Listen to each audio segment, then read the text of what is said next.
بسم اللہ الرحمن الرحیم۔ السلام علیکم دوستو، حضور پاک صلی اللہ علیہ وآلہ وسلم کی پرورش آپ کی والدہ مائدہ کے بعد حضرت حلیمہ سعدیہ نے کی، اور اس کے بعد پھر آپ صلی اللہ علیہ وآلہ وسلم کو حضرت عبدالمطلب کے سپرد کر دیا۔ تو حضرت عبدالمطلب کے پاس جتنا عرصہ آپ نے قیام فرمایا اور جتنی انہوں نے آپ کی پرورش کی، وہ تمام حالات آپ کے ساتھ اس ویڈیو میں ملیں گے۔ تو امید کرتا ہوں آپ ویڈیو کو اینڈ تک لازمی دیکھیں گے۔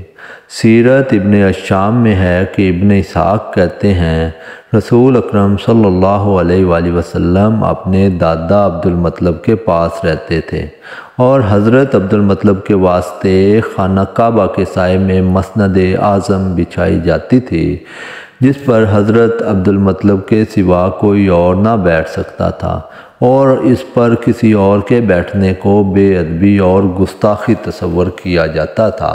عبدالمطلب کے فرزندان اور دیگر اہل قریش اس کے گرد بیٹھا کرتے تھے جیسے شمع پروانوں کے درمیان، لیکن آپ صلی اللہ علیہ وآلہ وسلم بے دھڑک اس پر جلوہ افروز ہو جاتے، مگر آپ کے چچا آپ کو منع کرتے تو حضرت عبدالمطلب فرماتے، میرے اس بیٹے کو یہاں بیٹھنے سے نہ روکا کرو، کیونکہ یہ بڑی شان والا بنے گا۔ پھر حضرت عبدالمطلب اپنا دست شفقت ان کی کمر پر پھیرتے اور آپ کی حرکات کو دیکھ کر خوش و خرم ہو جاتے۔ اور سیرت حلبیہ میں ہے کہ حضرت صلی اللہ علیہ وآلہ وسلم کی والدہ اور والد کے بعد دادا کا پرورش کرنا اور پھر چچا کا پرورش کرنا، یہ پہلی کتابوں میں آپ کی نبوت کی علامات میں سے لکھا ہے۔ تو خیر، جب حضرت عبدالمطلب نے لوگوں کو آپ کے روکنے سے منع کر دیا تو آپ اپنے دادا کی مسند اعظم پر بیٹھ جاتے، خواہ دادا ہوں یا نہ ہوں۔ اس کے علاوہ کچھ اشخاص جو قیاس شناس یعنی علامتوں سے حقیقت تک پہنچ جانے والے تھے، انہوں نے عبدالمطلب سے کہا، اس بچے کی حفاظت کیا کرو، کیونکہ مقام ابراہیم پر جو حضرت ابراہیم کا قدم ہے، اس کی شبہات اس بچے کے قدم سے بالکل ملتی جلتی ہے، اور کسی کا قدم اس کے مشابہ نہیں ہے۔ سیرت حلبیہ میں ہے کہ ایک روز حضرت عبدالمطلب بیت اللہ میں حجر اسود کے قریب بیٹھے ہوئے تھے۔ اس وقت ان کے پاس نجران کے عیسائیوں کا سب سے بڑا پادری بھی بیٹھا ہوا تھا، اور دونوں آپس میں محو کلام تھے۔ پادری کہتا ہے، ہماری کتابوں میں ایک ایسے نبی کی علامتیں ہیں جو اسماعیل کی اولاد میں سے ہوگا، یہ شہر مکہ اس کی جائے پیدائش ہوگی، اور اس کی یہ نشانیاں ہوں گی۔ اور پھر خدا کا کرنا ایسا ہوا کہ کوئی حضور اکرم صلی اللہ علیہ وسلم کو ادھر ہی لے آیا۔ پادری کی نظر جیسے ہی آپ صلی اللہ علیہ وآلہ وسلم پر پڑی تو وہ فوراً چونک گیا، اور آپ کی آنکھوں اور پیروں اور شانہ اقدس کو ٹٹول کر دیکھا اور فوراً بول پڑا، وہ نبی یہی ہے، اور تمہارے کیا لگتے ہیں اے عبدالمطلب؟ عبدالمطلب نے کہا، یہ میرا بیٹا ہے۔ پادری کہتا ہے، یہ کیسے ممکن ہے، جبکہ ہم نے اپنی کتابوں میں پایا ہے کہ اس عظیم پیغمبر کا باپ زندہ نہ ہوگا۔ عبدالمطلب کہتے ہیں، یہ میرا پوتا ہے۔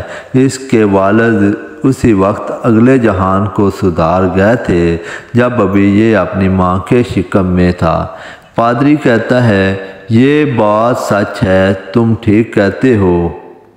پھر عبدالمطلب نے اپنے بیٹوں کو بلایا اور کہا، تم اس کی پوری طرح حفاظت کرو، کیونکہ تم اس کے متعلق سننے جا رہے ہو کہ کیا کہا جاتا ہے۔ حضرت عبدالمطلب جب بھی کھانا تناول فرماتے تو اپنے اس فرزند کو اپنے ساتھ یا اپنی عظمت والی گود میں اٹھا لیتے تھے، اور پھر عمدہ کھانا چن کر آپ کو خود کھلاتے، اور جب کبھی آپ ادھر ادھر ہو جاتے تو ایمن باندی کو ڈانٹتے کہ میرے فرزند کی پوری نگہداشت رکھا کرو۔ رقیہ بنت ابو سیفی حضرت عبدالمطلب کی بیوی تھیں۔ ابو سعد اور ابن حبان نے ان کے متعلق لکھا ہے کہ یہ شرف اسلام پا گئی تھیں، جبکہ ابو نعیم کی روایت اس کے خلاف ہے۔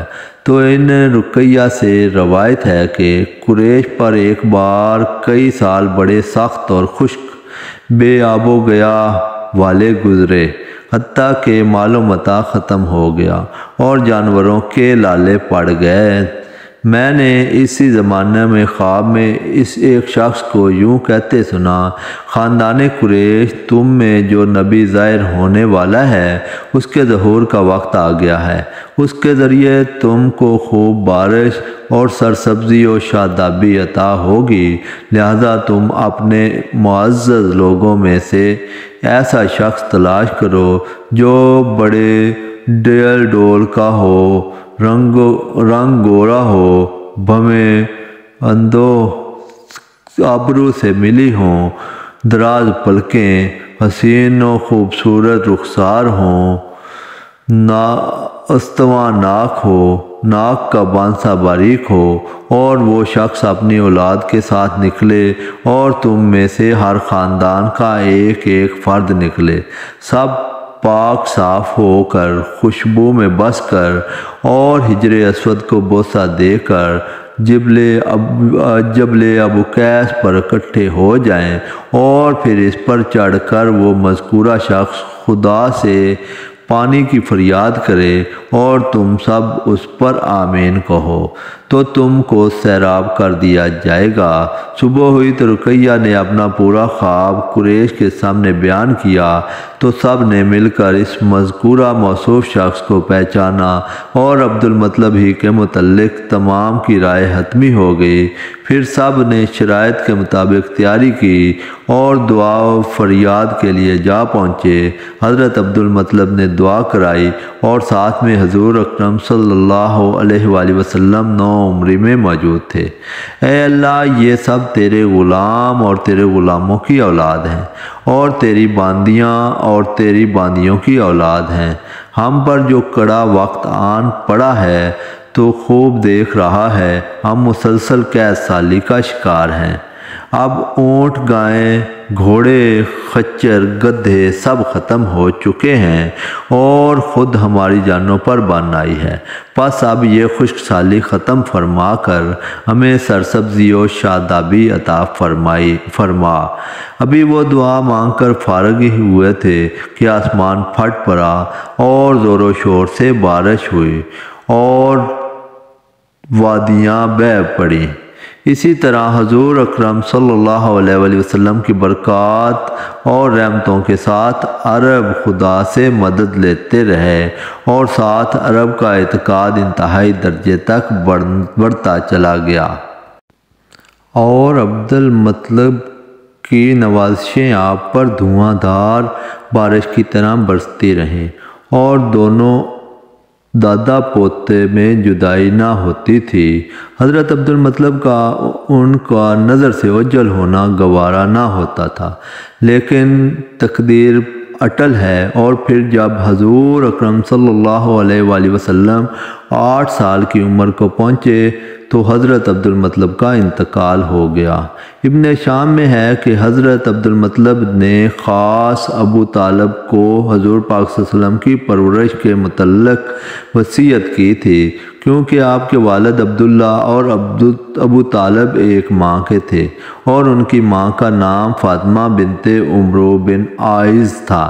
اور پھر ابو طالب نے بھی باپ کی وصیت پر جان نثاری سے عمل کیا، اور ویسے بھی خود سکے چاچا تھے اور پوری شفقت پدری عروج پر تھی اور آپ کے لیے مار مٹنے پر تیار تھے، اور حضور اکرم صلی اللہ علیہ وآلہ وسلم کے لیے تمام کفار سے زبردست ڈھال تھے جو پوری طرح حضور پاک صلی اللہ علیہ وسلم کی حفاظت پر ہر دم جھکی رہتی۔ تو یہ حضور پاک صلی اللہ علیہ وسلم کی فدائی پرورش کا واقعہ جو آپ کے دادا عبدالمطلب نے کی۔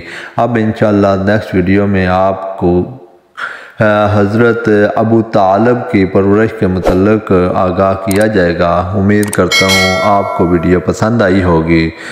اگر آپ میرے چینل پر نئے ہیں تو میرے چینل کو پلیز سبسکرائب کریں اور ساتھ میں دیگر بیل کا آئیکن لازمی دبائیں تاکہ ہر آنے والی ویڈیو کا نوٹیفیکیشن آپ تک پہنچ سکے۔ اللہ حافظ۔